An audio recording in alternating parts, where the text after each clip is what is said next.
Hello, everyone. I hope you are doing great. In today's class, we're gonna continue our discussion with regard to writing a very nice and well-designed, let's say, opinion essay task. So, till now, we have talked about different things like the analysis of the question and how we can just go forward and in order to understand what exactly we need to write about. So in today's class, we're gonna cover a lot of other important factors. So if you haven't watched the previously made videos, please go and watch them firstly because you are somehow in the middle of our discussion. So a lot of candidates are nagging about the fact that they have no idea. So they say that we do not know what to do. We have no idea about the very task that has been required. Even in our mother tongue, we have no idea and our mind would go blank and stuff like this. So I would tell you that no, it is not true because everybody has some ideas and these questions are very general questions and they are not somehow academic or you do not need to be an expert in order to answer them or in order to be able to fulfill the requirements of the task. Actually, IELTS has designed the test in a way that a 5-year-old boy could do the test. You know what I'm saying? So it is not that much important. Of course, I'm just exaggerating a little bit. 5 years old is not that much, tangible.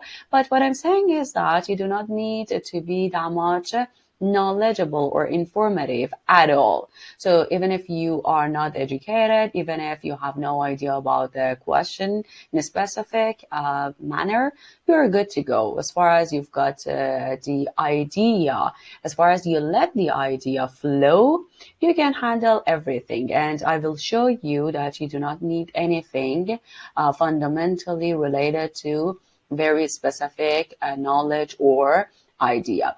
So the first thing that I would tell you is that you do. So you have ideas. Stop being dramatic because a lot of you are under a lot of pressure.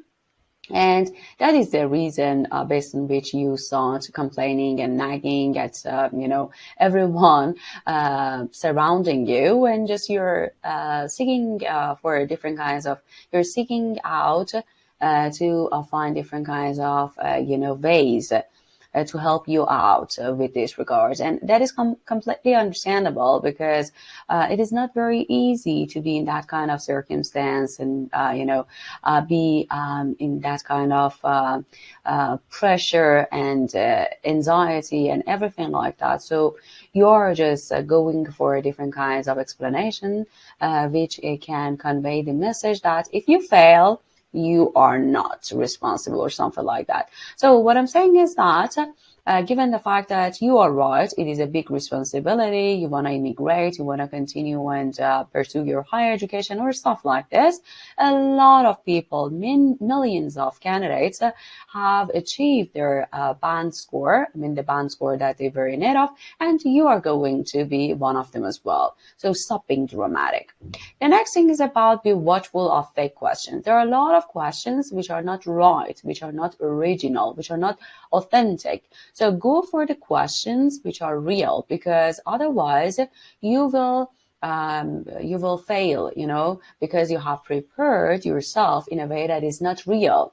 Go for original questions that are found in Cambridge books or the other publications which are globally recognized. The next thing is about this. Examiners are not expecting expert content. As I told you previously, they do not want to be given very specific details or something extraordinary with regards to the topic. Not at all. They actually are looking for the answer, and that is all they are looking for. They wouldn't give you any extra marks because of having some philosophical or complex or fancy ideas. Keep it simple. The most obvious ideas are normally the best choices. Can you tell me why? The reason for which this is true is that you can elaborate on them easier, because when you go for some complex ideas or complicated ones, you would have a lot of problems explaining and elaborating on them. The simplest, most straightforward ideas are the easiest to understand and write about. So when you've got that kind of main idea, which is really simple and easy to understand, not only you can write very clearly on that, but also your examiner or the reader is gonna read that very smoothly, and that is all which matters, because sometimes the students forget the fact that the writing itself is a means of communication. So you write in order to convey a message. If you fail to do that, so what is the benefit or the result out of it? Nothing. I've forgotten something here. There are no extra marks for amazing ideas. As I told you, some specific people, especially, nurses or doctors, are really willing to go for some far-fetched ideas because they want to show they are different or something like that. We cannot generalize it, of course, but some people have that kind of tendency towards very fancy and unique ideas. So be cautious of that, because there is no extra mark for that. Examiners have got that kind of band descriptor, and based on that, they're going to give you the score that you deserve. And that's all. Whether the idea is simple, it is a fancy one, it doesn't make any difference. What is a good idea? A good idea is easy to understand, relevant to the question, and answer specifically, because it's very important. If the topic is about, money, and whether it is much more important than job satisfaction, you shouldn't write about occupation in general, because the topic has got different kinds of specific and to the point elements that have to be addressed. The next point is about easy to explain. It's very important, because sometimes students come up with some ideas which are very difficult, and they are so difficult that they themselves cannot explain and elaborate on the topic. Sometimes students go for some ideas which are really difficult that they themselves cannot support them, because they cannot express themselves. So what is the use out of expressing something that you have no idea how to elaborate on, how to develop? So be cautious of that as well, because there is no use and benefits out of that. Ask yourself, what are 2 reasons to agree? Believe me, it's not difficult at all. So for these kind of questions that we are targeting, you need just 2 reasons to agree or 2 reasons to disagree. So as simple as you might think, it would be done. So you would go for example, agreement. You would say that, okay, I agree because money is everything. You can have a higher standard of living and stuff like this. And if you want to disagree, you would say that no, because of the stress it accompanies, and it can affect your living standard in a negative way. So you can see that within a moment, you can simply think of different kinds of reasons for your agreement or your disagreement. What are 2 reasons to disagree that we talked about? So if you want to be honest with yourself, you will think that, okay, this is not that much difficult. Why do I make it that much dramatic for myself? Because it is really not difficult. So considering the fact that the topics are general, and these are selected and designed in a way that everyone around the world can answer them without having any specific knowledge or education on that.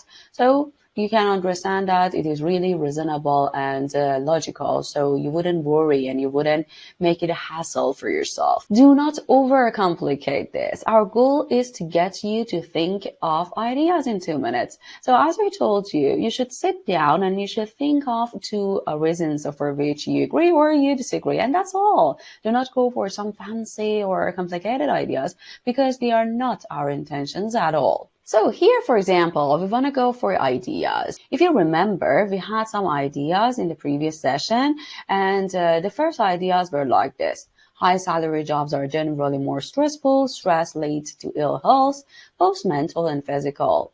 For 40 hours a week at work, a third of the day. So you can see there are some ideas. And then, on the other hand, we've got other ideas like money doesn't bring happiness, better quality of life, sense of fulfillment, less stress, and healthier and happier. So I've got different kinds of ideas which can be developed. So the ones that I choose are these two ones, a higher standard of living and peace of mind. So I'm going to choose these very two specific main ideas, and these are going to be my central focus. A lot of teachers would recommend different kinds of methods like mapping or brainstorming. Of course, if you're a beginner, they are very good to go and you will be benefited. But when it comes to real preparation and participating in the real IELTS exam, you have to manage your time very effectively. So if you want to succeed in getting a high band score within the time limit, you need to ask direct questions. Why do I want to agree with this topic or statement?